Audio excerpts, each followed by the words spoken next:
Vanessa's father forced out a laugh. This has to be some kind of joke. He pointed at Alexander. You're telling me he is the Alexander Carter? Do you expect me to believe that just because someone wears a nice suit? Before anyone could answer no, a trembling voice echoed through the office. It belonged to Michael Reeves, the father who had recognized Alexander. His face had gone completely pale. He grabbed his daughter by the arm and pulled her forward. She stumbled and fell to her knees in front of Emma. Dad. What are you doing? Apologize? She stared at him in disbelief. What? I said apologize. He turned to Emma, his voice filled with panic. Miss Carter, I'm begging you. My daughter was foolish. If you want, she can spend the rest of her school life serving you. She can carry your books. Clean your desk, do whatever you ask. Please, forgive her. Alexander looked at him without a trace of emotion. My sister doesn't need a useless servant. Michael lowered his head even further. He remembered that business summit as though it had happened yesterday. It was the most important summit of the year. Every major corporation had attended. The guest everyone wanted to meet was Alexander Carter. Yet before the opening speech had even begun, Alexander had quietly left. Rumors spread through the entire venue. People wondered if there had been an emergency. Later, everyone learned the truth. His younger sister had caught nothing more than a simple cold. Alexander had canceled every meeting and flown home immediately. The entire summit had talked about it.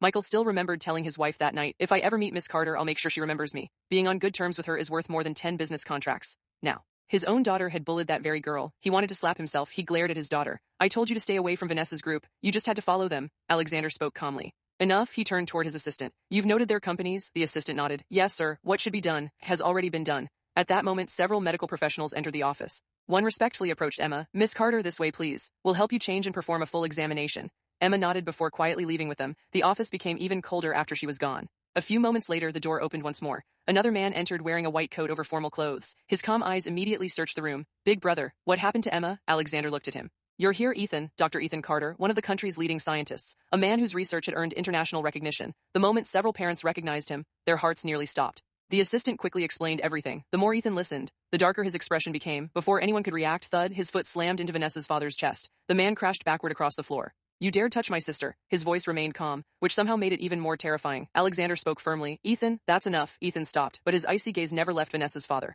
Just then Vanessa's father's phone rang. His trembling hands answered it. Sir, his assistant on the other end sounded frantic. Our 3 biggest shareholders have withdrawn their investments. 3 major projects have been suspended. The banks are demanding immediate meetings. We're finished. The phone slipped from his hand. His face turned completely white. Between the shock, the pain in his chest, and the realization of what had just happened, he fainted. No one stepped forward to help him. A few minutes later, one of the doctors returned with a report. Miss Carter has no serious injuries, only minor bruises and paint stains. Alexander nodded. As expected. The doctor looked confused. You expected this? Ethan smiled faintly. Our sister has been professionally trained in self-defense. She knows exactly how to protect herself without seriously injuring anyone.